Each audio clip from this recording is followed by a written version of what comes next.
want to start by asking you something, and I want you to actually think about it for a second. Have you ever walked out of an interview feeling like it went really well and then just never heard back? Or applied to what felt like the perfect role, followed up, did everything right, and got nothing? And the thought that you keep coming back to is, what am I missing? Because it just doesn't make sense. Here's what's going on. And I promise this is going to make everything click. The job market has a trust problem, and it absolutely is costing you. Now, I know everyone loves to say the market is tough right now. And yeah, it's competitive. But I want to push back on that framing just a little bit, because tough implies the problem is volume or luck. And I don't think that's it. I think what's happening is that both sides, candidates and companies, have quietly stopped trusting each other. And when both sides are guarded, everything slows down. Offers don't get made. Timelines drag. Great people get overlooked. It's not a tough market, it's a skeptical one. I'm Mary Southern, founder of Resume Assassin. And over the last decade, I've helped more than 4,000 people land jobs at companies like Netflix, Google, Tesla, Microsoft, and so many more. And I've seen this pattern over and over. So in this video, I'm going to walk you through exactly what this trust breakdown looks like, why it's happening on both sides of the table, and most importantly, what you can actually do about it so you stop losing opportunities you should be winning. Let's get into it. Okay, let's start with you, because I think if we're being honest, and that's kind of the whole point of this video, most candidates are walking into this process with a lot of hidden assumptions. Like, the job posting probably isn't real. They already have someone internal picked out. If I'm honest about the gap in my resume, I'm done. They're going to lowball me no matter what I say. Sound familiar? Because these are real thoughts that real people have. And I'm not judging that. The market has given people plenty of reasons to be skeptical. But here's what those thoughts do to your behavior. When you assume the process is rigged or fake, you stop showing up as yourself. You start optimizing for what you think they want to hear instead of what's actually true. You over-apply, firing off applications to jobs you're not even really that excited about because, hey, it's probably a numbers game anyway. You inflate your experience just a little bit. Round up, add a skill you sort of know, soften a gap. Give perfect interview answers that are technically accurate but completely hollow. And the result? You come across as a candidate who's performing, not connecting. And hiring managers can absolutely feel that every single time. They can't always name it, but there's something that just feels slightly off. Like you're reading from a script, right? Like they're not getting the real version of you. And guess what they do when they feel that?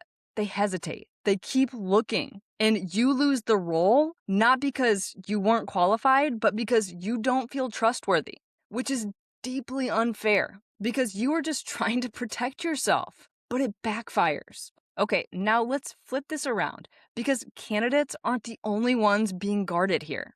Hiring teams are doing the exact same thing. And if you've ever wondered why you had 4 interviews, a skills test, a presentation round, and a panel, and you still didn't get the offer, this is why. Here's what's going on in the hiring manager's head. Is this person actually as good as their resume, or are they just really good at interviewing? Are they going to take this offer and bounce in 6 months? Are they telling us what we want to hear right now? Is this salary risk actually worth it? And just like with candidates, those assumptions change behaviors. They add more interview rounds, not because they need more information, but because more rounds feels like due diligence. They send skills tests that candidates find insulting. They say, we're still evaluating other candidates, when really the role could be filled tomorrow. They drag timelines for weeks with internal alignment that never actually quite happens. They stop committing because commitment feels risky. And this is where it gets really interesting because both sides are doing the same thing, protecting themselves, hedging, slowing down. And from the outside, it all just looks like the market is slow. But it's not slow. It's scared. So you have a candidate who's performing, right? Giving polished answers, presenting the optimized version of themselves, not showing any vulnerability because vulnerability feels risky. And you have a company that's hesitating, adding rounds, delaying offers, interviewing candidates they have no intention of hiring just to feel like they have options. Nobody is being honest, and everyone calls it a tough market. But it's not tough, it's guarded. And here's the thing about guarded, it's contagious. When you sense someone isn't being fully real with you, you pull back. They pull back more. And suddenly you're in this loop where both sides are performing for each other and nobody is actually connecting. You get ghosted after 4 rounds of interviews because no one ever felt enough conviction to pull the trigger. You see an urgent role sit open for 3 months because the company keeps second guessing. You apply to 100 jobs and you hear nothing because your applications look exactly like everyone else's. This is the loop. And once you see it, you can't unsee it. But the good news, you can break it. And you can break it unilaterally, meaning you can change the dynamic without waiting for companies to change theirs. Okay, so let's talk about the specific behaviors that kill offers, because these are the things nobody tells you, and they're sneaky because they look professional on the surface. Number 1, giving perfect answers instead of real ones. You know the type, right? Totally structured, hits every single talking point, sounds like a LinkedIn post, and zero personality. Hiring managers hear these all day. They don't move the needle. What moves the needle is a specific, real answer that shows you've actually thought about this, even if it is just a little bit imperfect. Number 2, applying without conviction. When you're spray applying to 50 jobs you're lukewarm about, it shows in everything. Your resume is generic. Your answers don't have energy. You can't quite articulate why this company. Companies want to feel chosen.